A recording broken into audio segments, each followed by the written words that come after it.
अस्सलाम वालेकुम dear students, कैसे हैं आप। मैं हूं मोहम्मद नवाज़, आपका केमिस्ट्री टीचर। और आज हम केमिस्ट्री फर्स्ट ईयर चैप्टर 8 जो कि कंटिन्यूटी है हमारी, उसका थर्ड लेक्चर है। इस लेक्चर में हम जो एक इम्पॉर्टेंट टॉपिक है शॉर्ट क्वेश्चन के लिहाज से और MCQs के लिहाज से उसे कवर करेंगे। और उसके साथ साथ हम कल applications of equilibrium constant, equilibrium state वो डिस्कस कर रहे थे। हम उसमें एक दो एप्लीकेशन हम पढ़ चुके हैं, एक एप्लीकेशन रिमेनिंग है उसको डिस्कस करेंगे। और एक इम्पॉर्टेंट लॉन्ग क्वेश्चन के लिहाज से ली शटली प्रिंसिपल एक टॉपिक है, हम उसका कुछ पोर्शन आज कवर करेंगे। तो सबसे पहले आज हम डिस्कस करते हैं ए relationship between KP and KC। ये एक शॉर्ट क्वेश्चन है, आपका MCQ भी है। इसको हम पहले देखते हैं कि ये क्या है हमारे पास।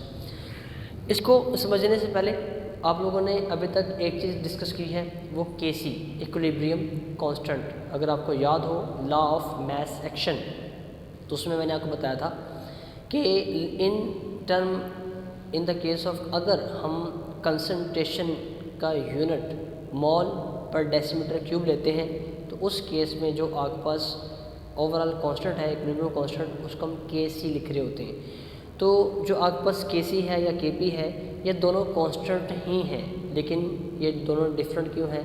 क्योंकि इसमें आपके पास जो कंसंट्रेशन का यूनिट है वो डिफरेंट होता है। कंसंट्रेशन के डिफरेंट यूनिट्स हम ले सकते हैं। जैसे सपोज कर लें आपके पास जो calorie KC expression depends upon the units use of concentration. जो आपके पास KC है, KC का जो एक्सप्रेशन है यानी कि concentration of product divided by reactant, जो KC का एक्सप्रेशन होता है वो डिपेंड करता है किसके ऊपर? यूनिट्स के ऊपर। किस चीज़ के यूनिट्स? कंसंट्रेशन के यूनिट्स के ऊपर डिपेंड करता है। अगर कंसंट्रेशन के यूनिट्स चेंज होते जाएंगे तो डेफिनेटली जो KC है वो भी हम उसे KC नहीं लिखेंगे, हम उसे किसी और अंदाज से उसको लिख रहे होंगे। जैसे फॉर एग्जांपल अगर आप कंसंट्रेशन के यूनिट्स को किस में मेजर करते हैं? मोल पर डेसीमीटर क्यूब में, तो देन हमने डिस्कस किया हुआ है कि आपके पास KC क्या लिखा रहेगा? Concentration of product divided by concentration of reactant. आप ये स्क्वायर ब्रैकेट हमें क्या शो कर रही है? स्क्वायर ब्रैकेट हमें कंसंट्रेशन के बारे में एक्सप्लेन कर रही है। तो अगर आप स्क्वायर ब्रैकेट नहीं लगाना चाहते तो आप इनके जगह पे कैपिटल C भी लगा सकते हैं। स्क्वायर ब्रैकेट क्या है? कंसंट्रेशन है। अगर आप स्क्वायर ब्रैकेट नहीं लगाते तो आप इसी फॉर्मूले को इसके साथ रिप्लेस कर देंगे। कैसे? स्क्वायर ब्रैकेट जगह पे आप कैपिटल C। कैपिटल C क्या है? सिंपल कंसंट्रेशन को शो कर रहा है। ये स्मॉल c क्या है? Small c। और ये जो आपके पास C और D है, ये किसको शो कर रहे हैं? ये C और D शो कर रहे हैं प्रोडक्ट्स को। और जो एक्सपोनेंट है पावर के फॉर्म में CD है, ये किसको शो कर रहे हैं? ये मोल्स को शो कर रहे हैं। ये तो हमने बात की है अगर हम कंसंट्रेशन का यूनिट क्या लेते हैं? मोल पर डेसीमीटर क्यूब। लेकिन अगर हम कंसंट्रेशन का यूनिट क्या ले रहे हो? अगर हम कंसंट्रेशन का यूनिट क्या ले रहे हो? Partial pressure. ये कब है? ये in the case of gases. अगर आप गैसेस का कोई भी रिएक्शन है, रिएक्टेंट्स जो है वो गैसियस फॉर्म में है, आप उसको स्टडी कर रहे हैं और वो रिवर्सिबल है, इक्विलिब्रियम फॉर्म में है, तो देन आप उसका जो यूनिट्स है कंसंट्रेशन के, अगर वो पार्शियल प्रेशर में कैलकुलेट करते हैं, देन आपके पास यही जो इक्विलिब्रियम कांस्टेंट एक्सप्रेशन है उसको हम KC की बजाय KP लिख देंगे। K क्या है? इक्विलिब्रियम कांस्टेंट है। P यहाँ पे क्यों लगाया है? क्योंकि आपके पास जो यूनिट है वो किस में मेजर किए जा रहे हैं? वो पार्शियल प्रेशर में। फॉर्मूला वही रहेगा। हम क्या लिखते हैं? ऊपर प्रोडक्ट, नीचे रिएक्टेंट। तो P ये डिनोट कर रहा है पार्शियल प्रेशर को, C क्या है? प्रोडक्ट है, P क्या है? पार्शियल प्रेशर, D क्या है? ये प्रोडक्ट है, divide by P partial pressure, A reactant, P partial pressure, B क्या है? रिएक्टेंट है। अब स्मॉल CD और AB क्या है? ये आपके पास है moles of the reactants and products हैं। इन शॉर्ट कहने का मतलब क्या है कि आपके पास फॉर्मूला वही रहेगा, reactant of concentration of product divide by concentration of reactant. सिर्फ क्या हुआ? इनकी जो रिप्रेजेंटेशन है वो चेंज होगी है। किसकी वजह से? हमने कंसंट्रेशन के यूनिट को पार्शियल प्रेशर में मेजर किया है। इसी तरह से अगर आप कंसंट्रेशन यूनिट को किस में एक्सप्रेस करते हैं? सिर्फ ओनली मोल के अंदर। अगर आप कंसंट्रेशन यूनिट को मोल में मेजर करते हैं, तो मोल को पता है आप किससे रिप्रेजेंट करते हैं, मोल को n से रिप्रेजेंट किया जाता है, तो इसलिए k के साथ क्या आ जाएगा, n आ जाएगा। और ये फार्मूला भी क्या हो जाएगा, जहाँ पर फर्स्ट में पहले C लगाया है देन पार्शियल फ्रैक्शन में P लगाया है, जब मोल में एक्सप्रेस करेंगे तो क्या आ जाएगा आपके पास n आ जाएगा। बाकी मुकम्मल फार्मूला उसी तरह से है। और अगर कंसंट्रेशन का यूनिट अगर इसको एक्सप्रेस करते हैं किसके अंदर, मोल फ्रैक्शन, जिसको हम x से रिप्रेजेंट करते हैं, तो इस फार्मूले को आपने लिखना है किस तरह से, ज़रा देखें। इसका जो फार्मूला वो क्या हो जाएगा, इसके लिए हम लिख देंगे k और x, साथ में क्या आ जाएगा आपके पास XA into XB divide by C and D, product पर आता है वापस C and D divided by XA and XB, और इसके ऊपर क्या आ जाएंगे कोफिशिएंट जो है वो एज इट इज़ पावर की फॉर्म में वो लिख दिए जाएंगे। ये किसका फार्मूला बन जाएगा, ये आपके पास फार्मूला आ जाएगा ऐसे इक्विलिब्रियम कांस्टेंट का जिसमें आप कंसंट्रेशन किसमें ले रहे हैं, मोल फ्रैक्शन। तो ये आपके पास कंसंट्रेशन यूनिट्स के हवाले से बात है कि अगर कंसंट्रेशन यूनिट्स चेंज होंगे तो जो इक्विलिब्रियम एक्सप्रेशन है वो भी क्या हो जाएगा, चेंज हो जाएगा। हमारा जो रियल टॉपिक है वो क्या है, वो आपके पास है relationship between KC and KB। तो ये एक फॉर्मूला है relationship between KP and KC। KP क्या है, ये आपके पास इक्विलिब्रियम कांस्टेंट है in term of partial pressure. KC क्या है, equilibrium constant in term of mole पर डेसीमीटर क्यूब। यहाँ पे R क्या है, R जनरल गैस कांस्टेंट है। T क्या है, एब्सोल्यूट टेम्परेचर, उसकी पावर में क्या है डेल्टा N। N क्या है, N हम कहते हैं मोल्स है, तो डेल्टा N का मतलब क्या है, change in number of moles. किस में चेंज है ये आपके पास रिएक्शन के अंदर दो तरह के मोल्स होते हैं, रिएक्टेंट एंड प्रोडक्ट। तो इस केस में जो N है वो क्या है, number of moles of product minus number of moles of reactant. General gas equation constant है, जनरल गैस कांस्टेंट एंड आपके पास क्या है एब्सोल्यूट टेम्परेचर। अब ये रिलेशन हमें क्या बता रहा है, ये रिलेशन हमें तीन चीज़ों के बारे में एक्सप्लेन करता है कि KC और KP ये आपस में बराबर कब होंगे, KP KC से बड़ा कब होगा, या KP KC से छोटा कब होगा। उसके लिए तीन केसेस हैं जो आपने याद रखने हैं, और यही आपका क्या है, ये आपका शॉर्ट क्वेश्चन है या आपको ये MCQ में भी आ सकता है। ज़रा देखें किस तरह से। फर्स्ट हमारे पास केस क्या है, फर्स्ट केस है कि अगर आपके पास number of moles of reactant and product दोनों क्या हो, दोनों इक्वल हो। देखें अगर आपके पास एक ऐसा रिएक्शन है, जैसे सपोज कर लें एक रिएक्शन हमने पढ़ा हुआ है कौन सा, जिसमें हम हाइड्रोजन को रिएक्ट करवाते हैं किसके साथ, आयोडीन के साथ, और आपके पास क्या आता है 2 हाइड्रोजन आयोडाइड। अब इस रिएक्शन में रिएक्टेंट्स के नंबर ऑफ मोल्स भी 2 हैं और प्रोडक्ट्स के नंबर ऑफ मोल्स भी 2 हैं, यानी कि दोनों के मोल सेम है। जब दोनों के मोल सेम है तो जब उनको माइनस किया जाएगा मोल ऑफ प्रोडक्ट में से रिएक्टेंट के मोल को माइनस करेंगे, प्रोडक्ट के मोल भी 2 हैं, रिएक्टेंट के मोल भी 2 हैं, दोनों को माइनस करने से क्या आ जाएगा 0। तो आपके पास पावर में क्या आ जाएगा, पावर में 0 आ जाएगा। तो आप लोगों ने प्रीवियस क्लासेस में पढ़ा हुआ है कि जब किसी भी वैल्यू की पावर क्या आ जाए 0 आ जाए तो उसका आंसर क्या होता है, उसका आंसर 1 के बराबर होता है। तो इसका मतलब RT क्या हो जाएगा, RT 1 के बराबर हो जाएगा। जब RT 1 के बराबर होगा तो KP क्या आ जाएगा, KP KC के इक्वल आ जाएगा। तो अब इसका मतलब ये है जो KP है ये KC के बराबर कब होगा, जब number of moles of reactants and products क्या हो जाएंगे, किसी भी रिएक्शन में इक्वल हो जाएंगे। सेकंड केस क्या है, if number of moles of reactants are less, number of moles of reactants कम है, and then the number of moles of product, और number of moles of product क्या है वो ज़्यादा है। अगर ऐसा हो कि number of moles of reactant कम हो, number of moles of product ज़्यादा हो, जब बड़ी वैल्यू में से छोटी वैल्यू को माइनस करेंगे तो आपके पास ओवरऑल आंसर क्या आएगा, वो पॉजिटिव आएगा। तो इस चीज़ को ज़रा थोड़ा सा समझिएगा। अब यहाँ पे क्या हो रहा है जी, जो KP है, KP ये बराबर है KC के, सामने क्या आ रहा है RT, इसकी वैल्यू भी क्या है पॉजिटिव है, तो ये RT ही रहेगा।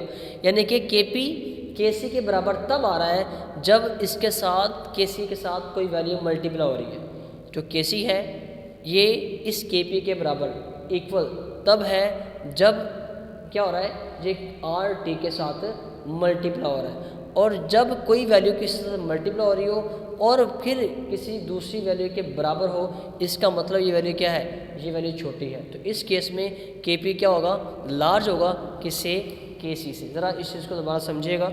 मैंने क्या कहा है, मैंने कहा है जी आपका जो KP है ये बराबर है इस पूरी इक्वेशन के। ये हमें क्या बता रही है कि जो Kc है, Kc के साथ क्या मल्टीप्लाई हो रहा है, ये RT, ये दोनों आपस में मल्टीप्लाई हो रही हैं, देन आपके पास क्या है, ये Kp के इक्वल है। तो इसका मतलब Kp की जो वैल्यू है ये बहुत बड़ी है और Kc के बराबर कब होगी, जब इसको हम किससे मल्टीप्लाई करें एक वैल्यू से। तो इसलिए आपके पास क्या आ जाएगा, हम कहते हैं जी Kp क्या है, Kp Kc से बड़ा है कब, जब आपके पास number of moles of product क्या होंगे, ज़्यादा और रिएक्टेंट क्या होंगे, ये कम होंगे। थर्ड केस क्या है, if number of moles of reactant is greater than number of moles of product. अगर ऐसा हो जाए कि number of moles of reactant क्या हो, ज़्यादा हो और number of moles of product क्या हो, कम हो, उस केस में क्या होगा।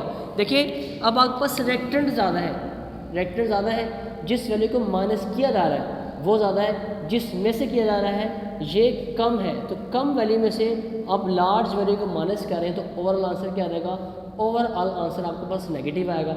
और जब नेगेटिव आ रहा है तो नेगेटिव को पॉजिटिव कैसे करते हैं, जब आप उसे डिनोमिनेटर में यानी कि फ्रैक्शन में ले जाते हैं तो आपको वो वैल्यू क्या हो जाएगी, वो वैल्यू देन पॉजिटिव हो जाएगी।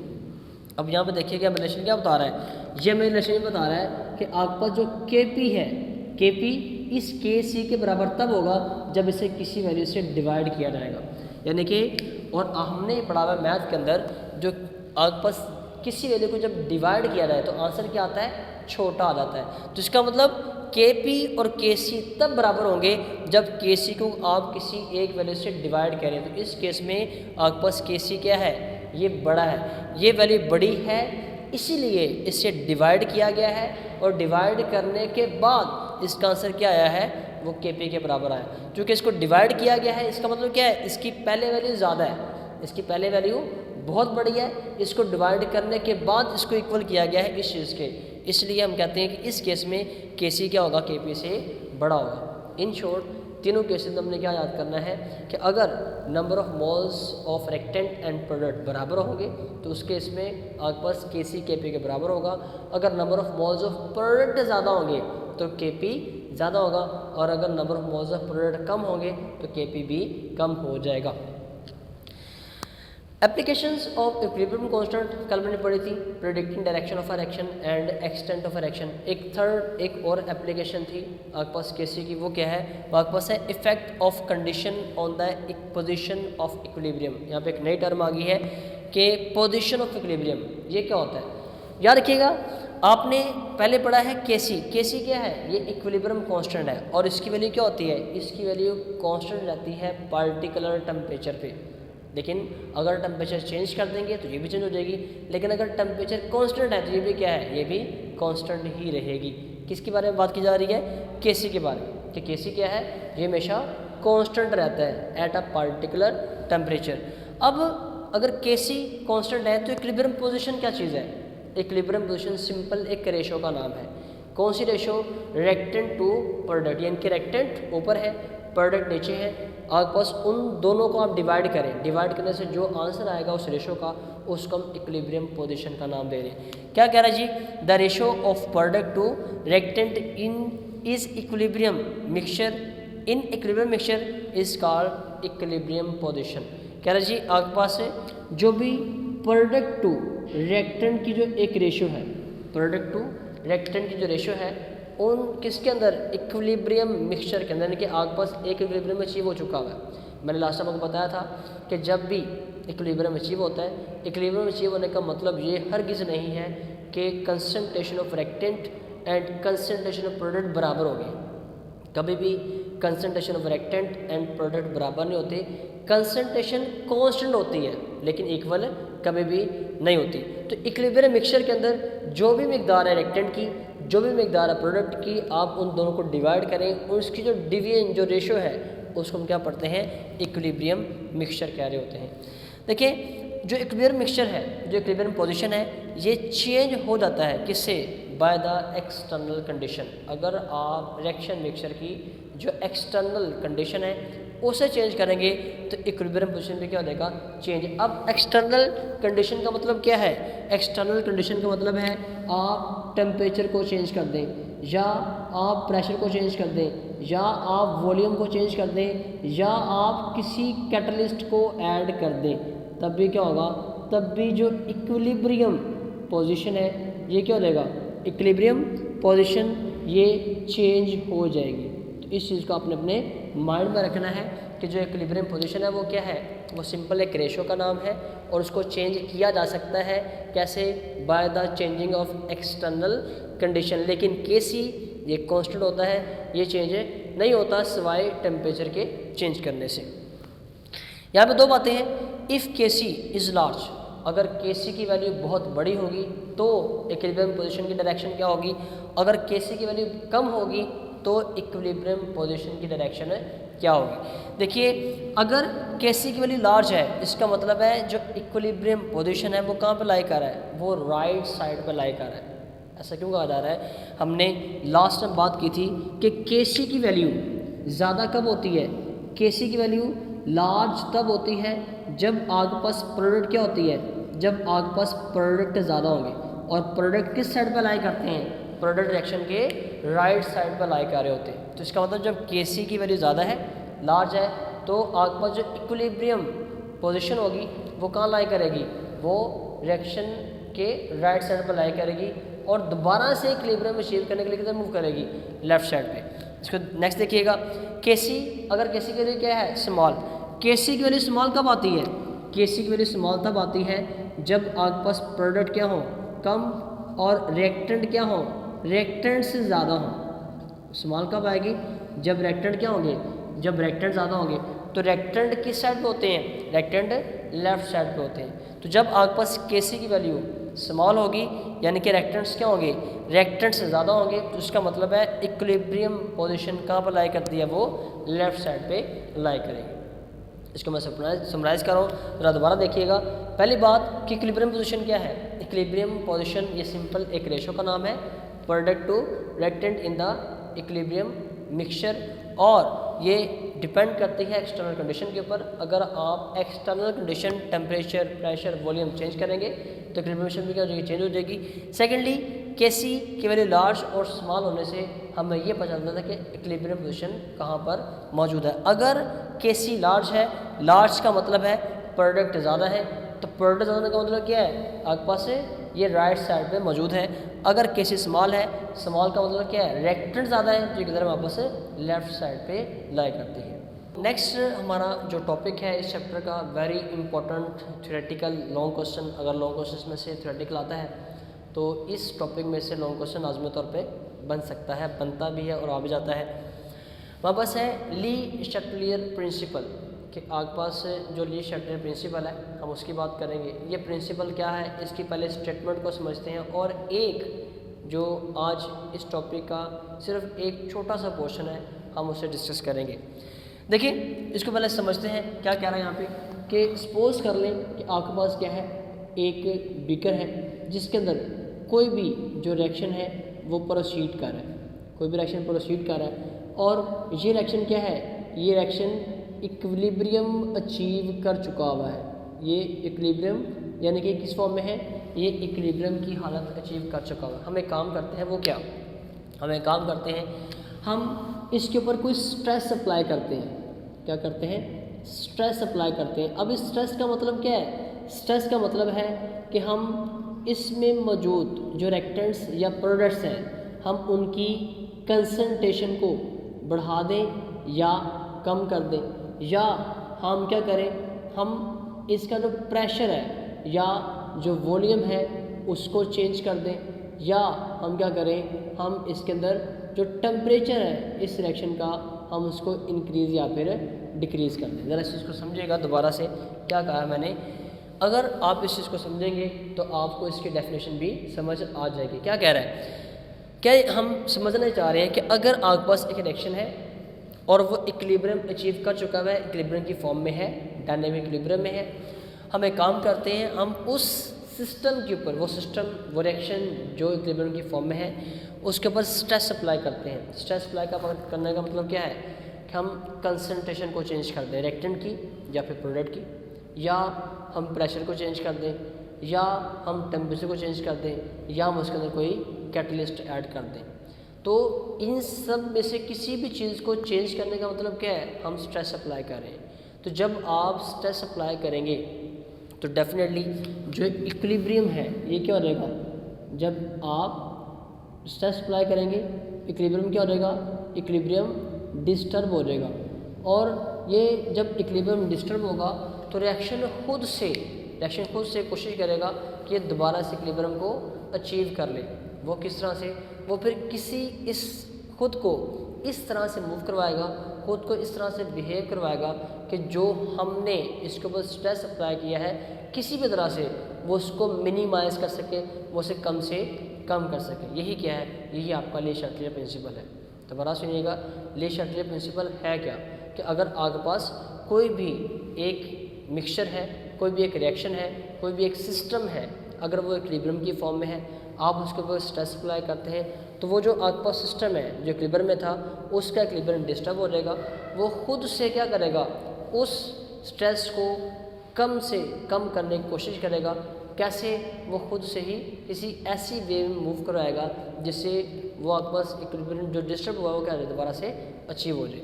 हम इसकी स्टेटमेंट को देखते हैं। क्या जी, if a stress is applied on the system at equilibrium, कि अगर आपके पास क्या है, अगर आप स्ट्रेस अप्लाई करते हैं, मैंने अभी बताया है स्ट्रेस का मतलब क्या है, change of concentration, change in concentration, change in pressure, change in temperature या यूज़ ऑफ कैटलिस्ट। ये सारी बातें क्या है, ये स्ट्रेस के ज़िम्मे में आ रही हैं। Stress applied on the system, आप किस सिस्टम के ऊपर स्ट्रेस अप्लाई करते हैं, कौन सा सिस्टम है जो इक्विलिब्रियम की फॉर्म में है, देन क्या होगा, the system act in such a way, system खुद को इस तरह से मूव करवाएगा सो एज टू नलीफाई।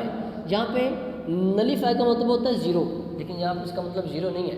कभी भी जो स्ट्रेस है उसे ख़त्म ज़ीरो नहीं किया जा सकता, लेकिन यहाँ पर इसका मतलब ये है कि मिनिमाइज, कि जो आपके पास स्ट्रेस है उसे कम से कम किया जाएगा। किसकी तरफ से, सिस्टम की तरफ से, एज फॉर एज पॉसिबल, जितना मुमकिन हो सकता है इफ़ेक्ट ऑफ दैट स्ट्रेस, उस स्ट्रेस को। तो दोबारा सुने क्या कह रहा है जी, अगर आप स्ट्रेस अप्लाई करते हैं किसी सिस्टम के ऊपर जो कहाँ पे है, इक्विलिब्रियम की फॉर्म में, तो सिस्टम इस तरह से मूव करेगा कि वो उस स्ट्रेस को मुमकिन हद तक क्या करेगा, वो कम से कम यानी कि नलीफाई करने की कोशिश करेगा। इसकी वापस डिफरेंट एप्लीकेशन, डिफरेंट आपके पास इफ़ेक्ट्स हैं, जिसमें से आज हम सिर्फ एक इफ़ेक्ट को समझते हैं कि वो क्या है। आपके पास है effect of change in concentration. अगर आपके पास कोई भी रिएक्शन वो इक्विलिब्रियम की फॉर्म में है और हम क्या करते हैं, उस इक्विलिब्रियम में मौजूद जो मिक्सचर है उसमें रिएक्टेंट्स या प्रोडक्ट किसी भी एक की जो कंसंट्रेशन है वो चेंज करते हैं। जब चेंज करेंगे तो क्या होगा, देखिए सपोज कर लें आपके पास एक रिएक्शन है बिस्मथ ट्राइक्लोराइड, हम इसको जब वाटर में डिज़ोल्व करते हैं रिवर्सिबल रिएक्शन है, यानी कि आपके पास इक्विलिब्रियम अचीव होगा और आपके पास बनता क्या है, बिस्मथ ऑक्सीक्लोराइड और सामने क्या आता है हमारे पास HCl हाइड्रोक्लोरिक एसिड। अब इस रिएक्शन में जब रिएक्शन प्रोसीड करेगा कुछ टाइम के बाद, जब रिएक्शन इक्विलिब्रियम अचीव कर जाएगा तो आपके पास से जब बिस्मथ ऑक्सीक्लोराइड क्या है, ये क्लाउडी, आपका जो मिक्सचर है वो क्या होगा, वो क्लाउडी होगा, क्योंकि इसका जो कलर है वो क्या है, वो वाइट होता है, इनके मिल्की जो कलर है वो होता है। हम इसको आर्टिफिशियल मिल्क का भी नाम देते हैं बिस्मथ ऑक्सीक्लोराइड को। देखिए जब आपके पास रिएक्शन जो है ये इक्विलिब्रियम अचीव कर चुका है, इसके लिए फिर क्या करेंगे, हम इसका Kc पहले एक्सप्रेशन लिख लेंगे, amount of concentration of product divide by concentration of reactant. हम एक काम करते हैं, अब हमारे पास बात आती है कि हमने क्या करना है, हमने इसके ऊपर स्ट्रेस अप्लाई करना है। क्या करना है, हमने इसके ऊपर स्ट्रेस अप्लाई करना है। अब स्ट्रेस के वाले से हम किसको डिस्कस कर रहे हैं, हम चेंज इन कंसंट्रेशन को डिस्कस कर रहे हैं। तो डिफरेंट सिनेरियो है, हम एक काम करते हैं, हम क्या करते हैं, बिस्मथ ट्राइक्लोराइड, इस मिक्सचर में हम बिस्मथ ट्राइक्लोराइड को ऐड करते हैं। बिस्मथ ट्राइक्लोराइड क्या है, बिस्मथ ट्राइक्लोराइड ये बेसिकली आपके पास से रिएक्टेंट है। तो जब आपने आउटसाइड से क्या किया है, आपने आउटसाइड से रिएक्टेंट की मिकदार बढ़ाई है, तो जब आप बिस्मथ ट्राइक्लोराइड क्या है, ये रिएक्टेंट है, तो जब आपने ऐड किया है मतलब क्या है कि आपने बिस्मथ क्लोराइड की जो मिकदार है उसे इंक्रीज़ कर दिया। पहले रिएक्शन क्या है मिक्सचर में, लेकिन जैसे ही आप इस मिक्सचर के अंदर क्या ऐड करेंगे, आप इस मिक्सचर के अंदर रिएक्टेंट की मिकदार को आप ऐड कर देंगे, तो आपके पास कौन सी ज़्यादा होगी है, आपके पास रिएक्टेंट की अमाउंट ये ज़्यादा होगी है किससे, प्रोडक्ट से, और जब एक ऐसा रिएक्शन जिसमें रिएक्टेंट की बाउंड क्या हो, ये ज़्यादा हो, वो फिर किधर मूव करता है, वो फिर डेफिनेटली किधर मूव करेगा, वो फॉरवर्ड डायरेक्शन मूव करेगा और मज़ीद जो प्रोडक्ट है इसको इंक्रीज़ करना स्टार्ट कर देगा। अब होना ही चाहिए था कि जब आपने रिएक्टेंट बढ़ाए हैं, रिएक्टेंट के बढ़ने से अकॉर्डिंग टू दिस फार्मूला क्या पता चल रहा है हमें कि जब नीचे वाली वैल्यू यानी कि रिएक्टेंट बढ़ेंगे तो Kc क्या हो जाएगा, Kc कम हो जाएगा, लेकिन Kc क्या है, Kc एक कांस्टेंट वैल्यू है, इसने खुद को कभी चेंज नहीं करना। फिर क्या होता है, फिर जो रिएक्टेंट है ये किस में कन्वर्ट होना स्टार्ट हो जाएंगे, ये रिएक्टेंट प्रोडक्ट में कन्वर्ट होना स्टार्ट हो जाएंगे, जिससे आपके पास दोबारा से इक्विलिब्रियम अचीव हो जाएगा और Kc क्या है, Kc कांस्टेंट ही रहेगा। या हमने भी क्या किया है, हमने ऐड किया है। अब एक और काम भी कर सकते हैं, आप ऐड करें लेकिन किस चीज़ को, बिस्मिथ ऑक्सीक्लोराइड को, या फिर आप ACl को ऐड करें। ACl को ऐड करने का मतलब क्या है कि आप प्रोडक्ट को इंक्रीज़ करें, आप प्रोडक्ट को इंक्रीज़ करें। जब प्रोडक्ट को इंक्रीज़ करेंगे तो अकॉर्डिंग टू दिस फॉर्मूला, जब आप प्रोडक्ट को बढ़ाएंगे, प्रोडक्ट को इंक्रीज़ करेंगे तो Kc भी क्या होना चाहिए, Kc भी इंक्रीज़ करना चाहिए, लेकिन Kc रहता क्या है, Kc ये हमेशा कांस्टेंट रहता है, इसमें कोई चेंज नहीं आती। जब इसमें चेंज नहीं आना तो प्रोडक्ट तो बढ़ चुकी है, तो फिर क्या होगा, फिर जब प्रोडक्ट बढ़ेगी तो रिएक्शन किधर मूव करेगा, रिएक्शन की दोबारा से बैकवर्ड मूव करेगा, यानी जो इक्विलिब्रियम पोजीशन है वो किधर शिफ्ट हो जाएगी, वो लेफ्ट साइड पे शिफ्ट होना स्टार्ट हो जाएगी। तो दोबारा ज़रा समझिएगा, ये छोटा सा पॉइंट है, अगर आप समझ लेंगे तो आपको सारी बातें समझ आ जाएंगी। हमने क्या, मैंने दो बातें की यहाँ पे। पहले मैंने डिस्कस किया कि अगर आप रिएक्शन मिक्सचर में रिएक्टेंट को बढ़ाते हैं तो ओवरऑल रिएक्टेंट की मिकदार बढ़ जाएगी, जिससे Kc कम होना चाहिए था लेकिन नहीं होता, क्योंकि रिएक्टेंट बढ़ने से क्या होता है, रिएक्शन फॉरवर्ड मूव करता है, मज़ीद प्रोडक्ट बनते हैं, तो ओवरऑल वापस Kc कांस्टेंट रहता है। सेकंड मैंने बात की है कि अगर आप ACl या बिस्मिथ ऑक्सीक्लोराइड को ऐड करते हैं, प्रोडक्ट बढ़ जाएंगे, प्रोडक्ट के बढ़ने से आपके पास जो Kc है उसकी वैल्यू बढ़नी चाहिए, लेकिन नहीं बढ़ते, क्यों, रिएक्शन रिवर्स आ जाता है इस वजह से। तो इसी लिहाज से हमने भी बात की एडिशन की, हम यहाँ पे कुछ रिमूव भी कर सकते हैं। वो क्या, अगर आप रिएक्टेंट को रिमूव करना स्टार्ट कर दें तो रिएक्टेंट कम हो जाएंगे, डेफिनेटली जब रिएक्टेंट कम हो गए तो प्रोडक्ट क्या हो गए, ज़्यादा, रिएक्शन तब भी वापस आएगा। लेकिन हम ये भी कर सकते हैं कि आप प्रोडक्ट को रिमूव करना स्टार्ट कर देंगे, तो बजाय एडिशन आप रिमूवल भी कर सकते हैं। जब आप प्रोडक्ट को रिमूव करेंगे, प्रोडक्ट क्या हो जाएंगे, कम हो जाएंगे, देन एक्शन किधर जाएगा, देन एक्शन आगे फॉरवर्ड डायरेक्शन में मूव करेगा। कुछ कंक्लूजन है इसी बातों से, कह रहे जी, by adding amount of reactant, आप रिएक्टेंट को ऐड करें यानी कि रिएक्टेंट को बढ़ा दें, या रिमूवल ऑफ प्रोडक्ट, या प्रोडक्ट को कम कर दें। बात वही है, रिएक्टेंट को बढ़ा रहे हैं, प्रोडक्ट को कम करें, दोनों सूरतों में रिएक्शन किधर जाएगा, रिएक्शन आगे फॉरवर्ड डायरेक्शन में मूव करेगा। ना जी, disturb the equilibrium state and equilibrium position shift towards the forward direction. कह रहा जी कि अगर आप रिएक्टेंट को बढ़ाएं, प्रोडक्ट को कम कर दें, दोनों सूरतों में, बढ़ाने से या कम करने से, कोई एक काम कर लें, आप रिएक्टेंट को बढ़ा दें, प्रोडक्ट को आप कम कर दें। जब रिएक्टेंट को बढ़ाएंगे तो रिएक्टेंट की अमाउंट बढ़ने से क्या हो जाएगा, रिएक्शन आगे की तरफ मूव करेगा फॉरवर्ड डायरेक्शन में। या इसके ऑपोजिट काम कर लें, bye adding amount of product, product को बढ़ाएं और रिमूवल ऑफ रिएक्टेंट्स, और रिएक्टेंट्स कम कर दें। तो जब आप प्रोडक्ट को बढ़ाएंगे,